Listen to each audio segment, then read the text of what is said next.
समस्त जन कल्याणे निरतं करुणामयं नमामि चिन्मयं देवं सद्गुरुं ब्रह्मविद्वरं सद्गुरुं ब्रह्मविद्वरं बुद्धिर्बलं यशोधैर्यं निर्भयत्वम् अरोगता अजाड्यं वाक्पटुत्वं च हनुमत्स्मरणाद् भवेत्।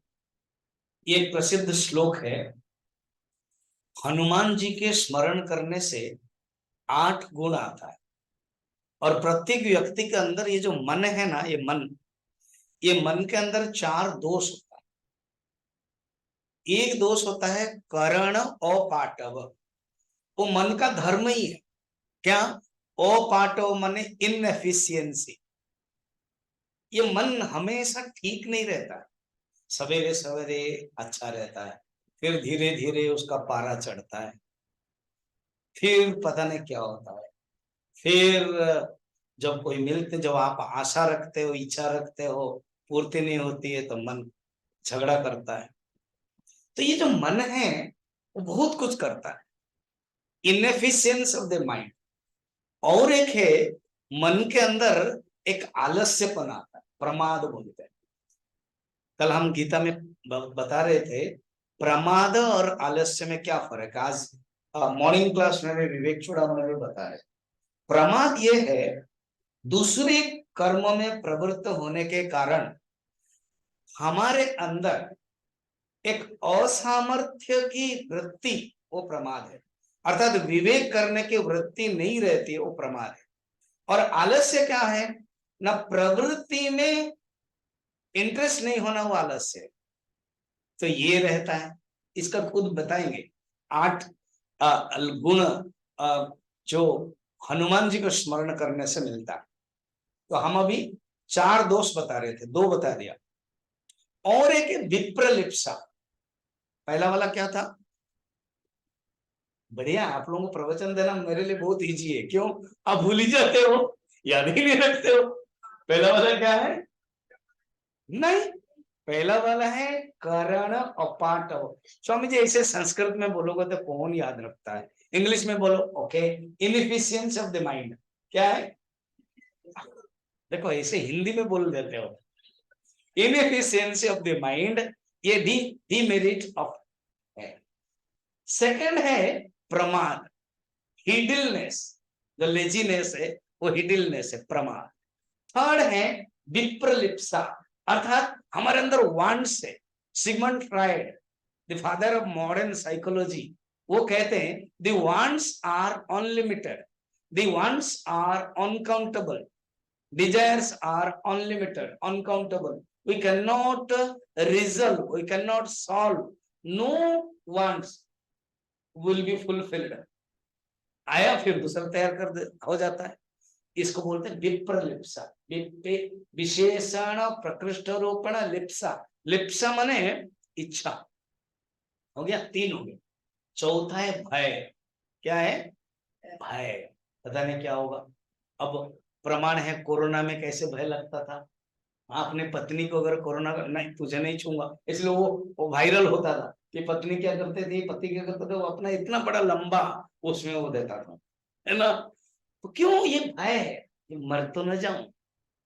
तो ये मन के अंदर ये दोष होता है। मगर हनुमान को स्मरण करोगे ना, तो ये मन के अंदर दोष नहीं होगा, परंतु 8 गुण उत्पन्न हो जाएगा। हनुमत स्मरणात् भवेत्, हनुमान के स्मरण करने से 8 गुण होता है, प्राप्त हो जाता है।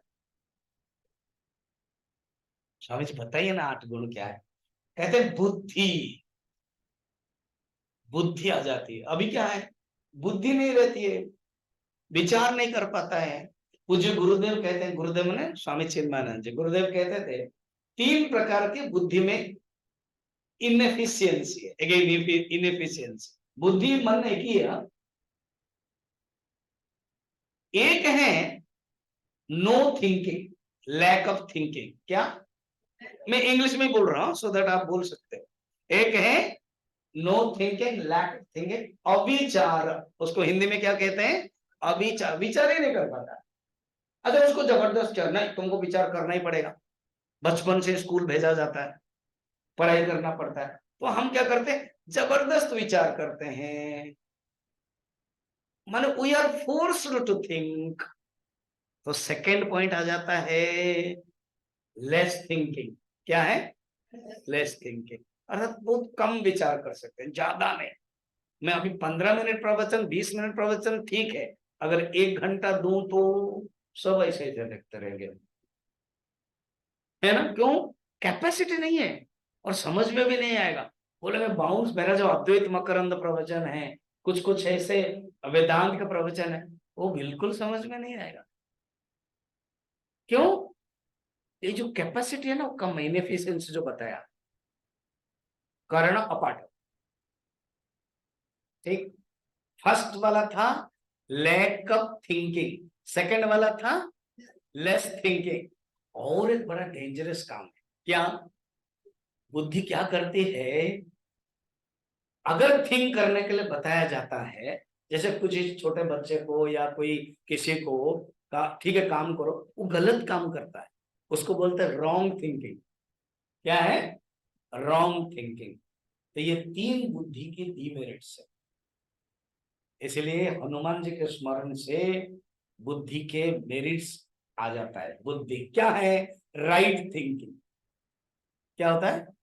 सम्यक विचार। बुद्धदेव भगवान ने अष्ट मार्ग बताया, उसमें से ये सम्यक विचार, सम्यक आहार, सम्यक साधना, सम्यक विहार, इस प्रकार के बताया, तो उसमें सम्यक विचार वो चाहिए, बुद्धि।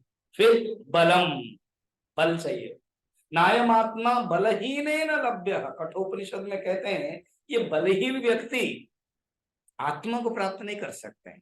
Weak person can never gain achieve आत्मा। बल चाहिए। बल ये मत समझना कि शारीरिक बल हो, खली जैसा हो कि 40 रोटी एक साथ खा ले, वो अर्थ नहीं है।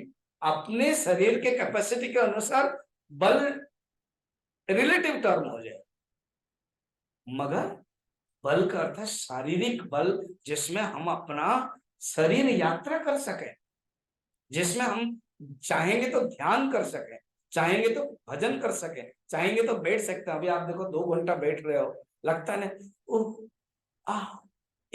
क्योंकि आदत नहीं है, हमने बल को डेवलप नहीं किया है, तो इसलिए स्मरण करने से बल डेवलप होता है। अभी 8 चीज याद रखना, ज्यादा याद मत रखना इधर उधर की। 1 नंबर क्या है? बुद्धि। सेकंड नंबर क्या है? बल, क्योंकि हमको चाहिए ना बुद्धि बलम। यश, यश माने फेम। तो संसार में जब रहते हैं, हम एक सामाजिक प्राणी हैं, वी आर सिविक है एंड सोशल बीइंग है। चाहिए आप कौन हो, ऐसे पटियाला में आप ऐसे डॉक्टर हो, आप इंजीनियर हो, बिजनेसमैन हो, तो यश चाहिए। बुद्धिर बलम यश। धैर्य क्या चाहिए? फॉर्टिट्यूड। भगवान कृष्ण गीता में मैं कल ही पढ़ाया और आज आपके लिए बंद था क्लास। क्या कहते हैं? धृति बुद्धि तया, अर्थात बुद्धि के धृति के द्वारा, धृति माने फॉर्टिट्यूड, धैर्य के द्वारा तुम अपने मन को और इंद्रियों को कंट्रोल करो। वो जो जरूरत है, धैर्य नहीं रहता, किसी चीज भी धारण करने की शक्ति नहीं रहती, तो कहते हैं धैर्य। देखो हनुमान जी के जीवन में कितना धैर्य है। संभव होगा तो मैं कुछ कुछ बताऊंगा आज के सुंदरकांड के प्रसंग से। धैर्य, निर्भयत्व, कोई भय नहीं है। उसको बांध दिया गया हनुमान जी को, और वो जा रहे हैं लंका के प्रासाद में, बैठे हुए मस्ती में, कोई भय नहीं। निर्भयत्व, अरोगता, शरीर में कोई रोग नहीं है। ये तो हम जरूर चाहते हैं, चाहे बुद्धि न हो, मगर स्वामी जी शरीर तो अच्छा होना चाहिए ना, तभी हम भोग कर सकते हैं। तो कहते अरोगता, मगर हनुमान जी कहते हैं ना ना ना, भोग करने के लिए शरीर का अरोगता, अरोगता समझ रहा ना, रोग नहीं है, स्वास्थ्य, हेल्थ। कहते ना health then wealth then character, क्या है अंग्रेज में है? हेल्थ इज लास्ट, बोलो ना, भूल गए क्या? Health is last, nothing is last, wealth is last, something is lost, character is lost, everything is lost. ये तो हेल्थ जरूरत है। शरीरम आद्यम खलु धर्म साधनम, शरीर पहला है, यह आवश्यक है। अरोगता, मगर हनुमान जी कहते हैं भोग के लिए मत करना। स्वामी जी इसका अर्थ है कि हम संसार में रहेंगे नहीं, खाएंगे नहीं, कुछ भी नहीं करेंगे? हनुमान जी कहते हैं नहीं नहीं, ऐसे नहीं है। एक होता उपयोग और एक होता उपभोग। तुम उपभोग मत करो, क्या करो? वेरी गुड, गुड स्टूडेंट्स आप। उपयोग करो, यूज करो। वस्तु की परिभाषा में क्या है? यूटिलिटी। समझ, गर्मी हो रही है, एसी चलाना कोई गलती नहीं है, मगर एसी से आराम मिलेगा, एसी से सुख मिलेगा, ये हो गया भोग। मगर एसी एक आवश्यक शरीर के लिए, जो शरीर ठीक रहेगा तो मैं दूसरे काम कर सकता हूँ, पसीना हो रहा है, मैं लिख ना सकता हूँ, ध्यान नहीं कर सकता हूँ, कुछ विचार नहीं कर सकता हूँ। तो एसी आवश्यक है यूटिलिटी की दृष्टि से, न कि भोग के दृष्टि से। क्लियर? अरोगता कितने हो गए? नहीं, 6 नहीं हुआ। कितने हो गए? क्या क्या? बुद्धि, बल, यशो, धैर्य, निर्भत्य और अरोगता, 6। और रियली टीयर जेम ठीक बताया। हाँ, वो गिनना उनका बहुत सॉलिड है, मुझे भी पकड़ लेते हैं। 6। और कितना बचा है? और जाड्यम, ये स्वामी जी क्या अर्थ है? जाड्यम माने जड़ता, बेहोश। हम बहुत कुछ चीजें ना बेहोशी में कर रहे हैं। हाँ, कर लिया, गलती हो गई, पता नहीं चला। अनकॉन्शियस, सबकॉन्शियस, कहते हैं ना, एवरग्रीन, हमेशा अलर्ट, डायनामिक, विजिलेंट, गुरुदेव बोलते थे। ये हनुमान जी को मिलता है। कभी भी उनके अंदर कोई, अभी भी मैं पढ़ रहा था यहाँ सोचे, बड़ा सुंदर प्रसंग है। हनुमान जी क्या है, और जो पहाड़ को जाते हैं वो लाने के लिए संजीवनी, इतना सुंदर डायलॉग है, और मुझे आधा घंटा लगेगा, और काश मैं बोल नहीं पाऊंगा। नेक्स्ट कभी सुंदरकांड प्रसंग में बताऊंगा, और यूट्यूब में दे दूंगा, सुन सकते हो, और आओगे तो और भी सुन सकते हो। बढ़िया सुंदर प्रसंग। वो 4 प्रकार के पेड़ थे, इतना सुंदर। वो मना करते ना, लक्ष्मण के लिए हम बिल्कुल नहीं देंगे, वी आर नॉट अलाउ, वो लुप्त हो गए। बस इतना कह के मैं एडवर्टाइजमेंट बंद कर देता हूँ, उसके बाद क्या होगा? बोलते लक्ष्मण का 2 गलती थी, इस गलती को हम माफ नहीं करेंगे, हम नहीं देंगे। और हनुमान जी बड़े मुश्किल में पड़ गए, अभी जाना है तुरंत, सूरज से उगने से पहले, और अभी ये डायलॉग कर रहे हैं और ये कंडीशंस कर रहे हैं। तो उनके अंदर बुद्धि तो है, अजाड्य बिल्कुल नहीं है, इसीलिए वो तुरंत समाधान कर लेते हैं। स्वामी जी क्या समाधान कर लेते हैं, क्या क्वेश्चन है? वो हम, ये लोग बता रहे हैं, मेरे शिष्य लोग बता रहे हैं कि नेक्स्ट क्लास में, कभी क्यों बताऊं। चलिए, अजाड्य हम कहते हैं, हमारे अंदर जाड्यता नहीं होनी चाहिए, कॉन्शियसनेस, हम होश में जिए, बेहोश में नहीं। और एक है वाक्पटुत्वम। हनुमान जी कितना सुंदर बोलते हैं। लक्ष्य, जब हनुमान जी पहले मुलाकात किस स्तर पर होता है पता है? मैंने सोच कर रखा था यहीं से शुरू करूंगा, लेकिन लकीली यही हो गया। क्या?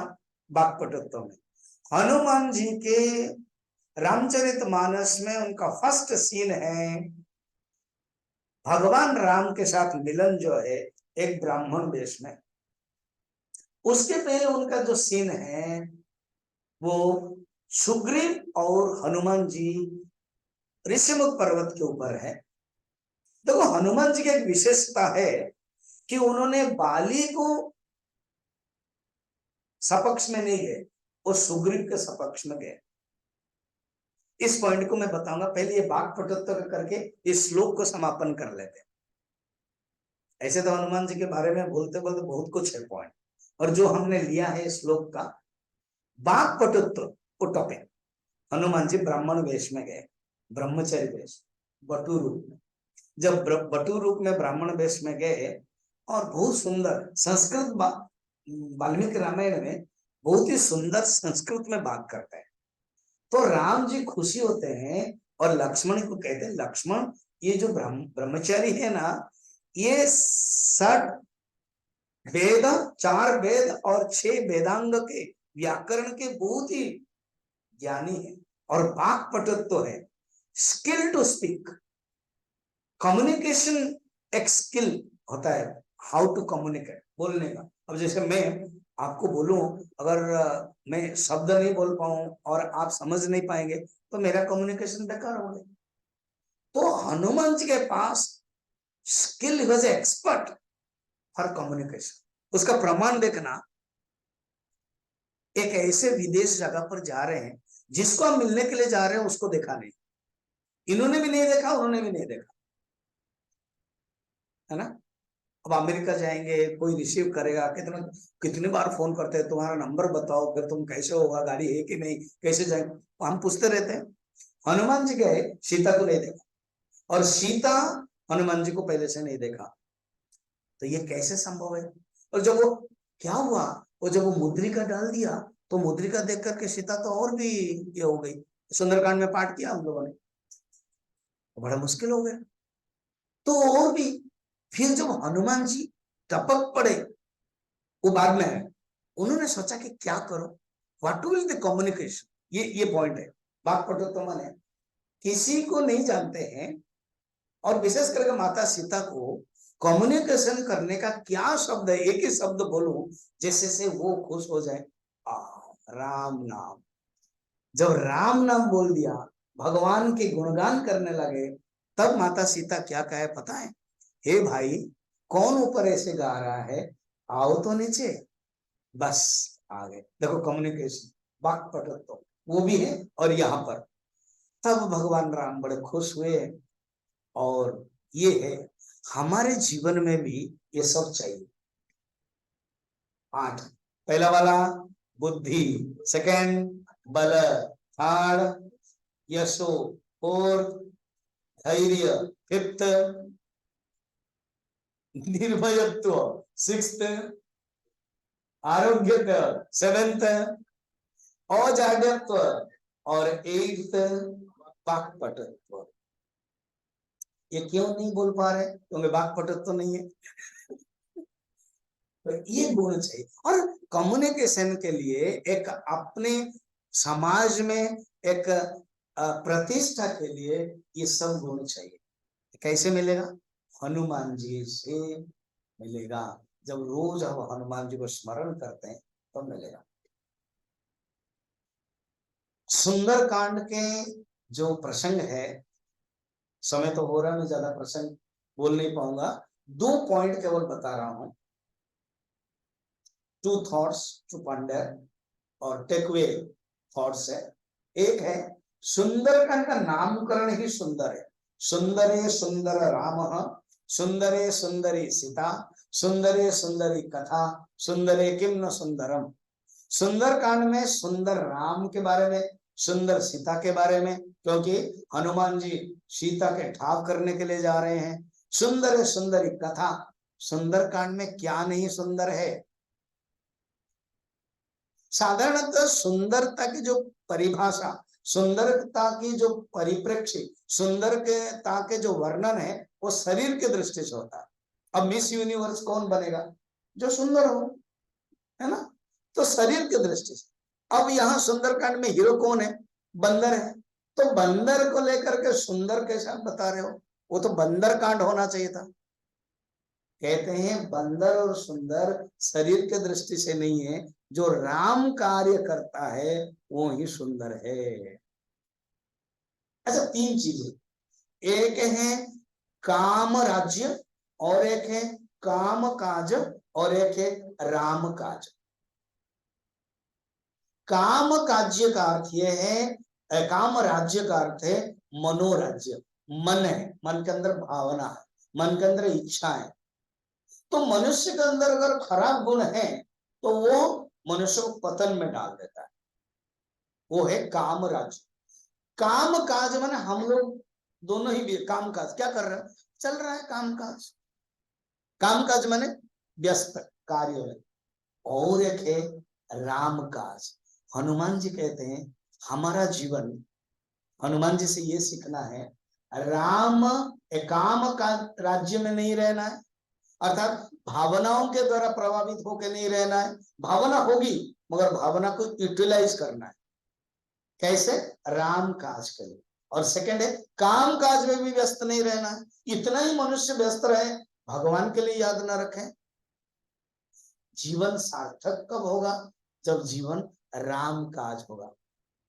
जब हनुमान जी चलते हैं, ये हनुमान जी सुंदरकांड में जो यात्रा करते, वो हमारे साधक की यात्रा है। कभी और ज्यादा सुनेंगे, और एक ही पॉइंट राम काज को बोल करके हम चलते हैं। पता है हनुमान जी ऐसे चुपचाप बैठे थे, जाम्बवान पूछ रहे कौन जाएगा कौन नहीं है, तो सब कोई बोलता है मैं 10 जाऊंगा, मैं 20 जाऊंगा, मैं 25 योजन जाऊंगा। समुद्र में गिरेंगे, 100 योजन है क्रॉस करना है। तब जाम्बवान कहते हैं किसके अंदर राम है, अर्थात राम काज लगी तब अवतारा। तुम्हारा जो कार्य है वो राम कार्य के लिए ही है। सुनत भयउ पर्वताकारा, अर्थात जीवन जब राम कार्य के लिए होगा तब हम व्यापक हो जाएंगे, पर्वत समान होगा, ट्रेमेंडस शक्ति मिलेगी। देखो वहां राम काज। सेकेंड चल पड़े, इसको हम आध्यात्मिक रूप में साधक एक यात्रा करता है, साधक की यात्रा है। हम लोग साधक है, हमें यात्रा करना है, शरीर यात्रा नहीं है। जो भगवान कहते हैं शरीर यात्रा नहीं, गीता में कहते हैं कर्म तो तुमको शरीर यात्रा के लिए करना पड़ेगा, और तुम्हारा लक्ष्य क्या होना चाहिए? राम यात्रा, भक्ति की यात्रा। अर्थात साधक सीता को पाने के लिए जाता है, उसमें अनेक विघ्न मिलता है। समुद्र को पार करता मैंने मोह सागर को पार करता है, और एक ही 3 विघ्न मिलते हैं। सुरसा, पहले महीना, सुरसा, सीढ़ी का 3 विघ्न, उसमें से हम एक ही विघ्न कह के बंद करेंगे, 6 बज रहा है। एक विघ्न है मैनाक पर्वत। मैनाक पर्वत क्या है? एक पर्वत है जो इंद्र के घटना के कारण, पुरानी कथा है, सब पहले पहाड़ लोग है ना, उनके पास पक्षियां थी, माने पक्ष रहता था, उड़ सकते थे। कुछ झगड़ा हुआ, सबको काट दिया। मैनाक पर्वत डर मार करके पवन देव को कहा कि देखो वो युद्ध हो रहा है, सबको काट रहा है, मुझे कहीं घूम ये छिपा दीजिए ना। तो पवन देवता मैनाक पर्वत को छिपा दिया था। कहाँ कहाँ बोलो तो, इतना तो जानते हो, समुद्र में छिपा दिया।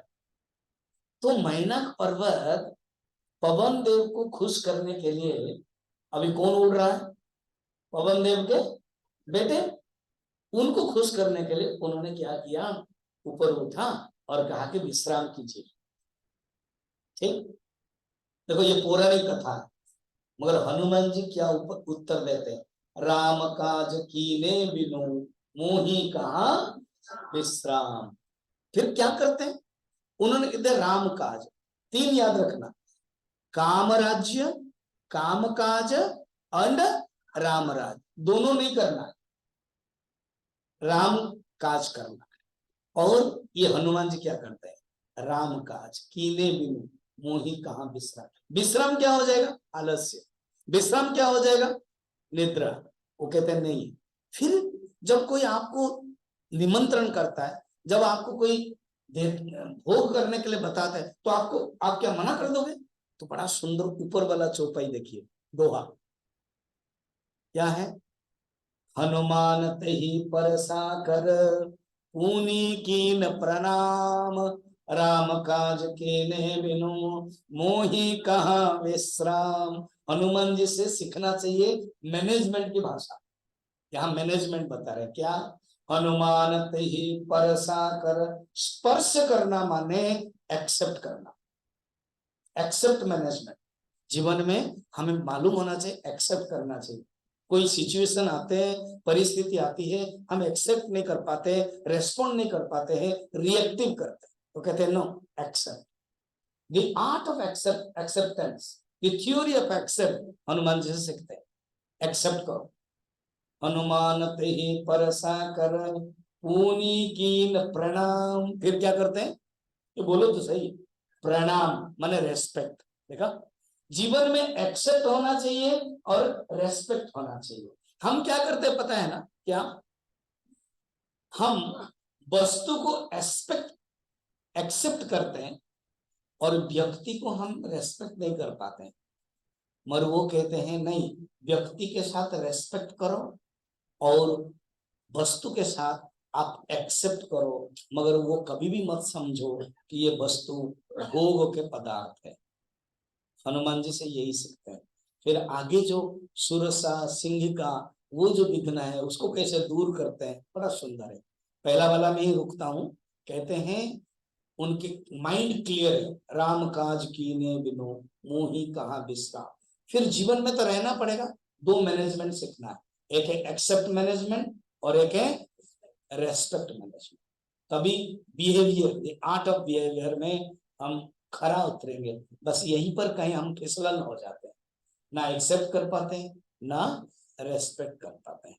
ये हनुमान जी से सीखते हैं। चलिए अभी हम बंद करते हैं, आरती करेंगे। हमारे यहाँ कंटिन्यूस प्रवचन होता है, जो इंटरेस्टेड हो आप आ सकते हो। Gita 6 chapter the theory of meditation चल रहा है। कल परसों तरसों 3 दिन होगा, हर महीना हम करते हैं। सुंदरकांड हर महीना होता है। इस बार जैसे मीनू गोयल और उनके परिवार से किया, तो फिर नेक्स्ट होगा। हवन होता है हर महीना, तो अभी हवन है हीरालाल गोयल 15 तारीख अगस्त 15 में, उसमें आप आइएगा। 9 बजे हम कागस्टिंग करेंगे, उसके बाद हवन है, थोड़ा प्रसाद आदि, उसमें आइएगा। फिर प्रवचन ऐसे ही कठोपनिषद हम 16 तारीख से लेने वाले हैं, ये गीता के बाद। ऐसे रेगुलर प्रोग्राम चलता है एंड आप आइएगा। अभी पूर्णमदः पूर्णमिदं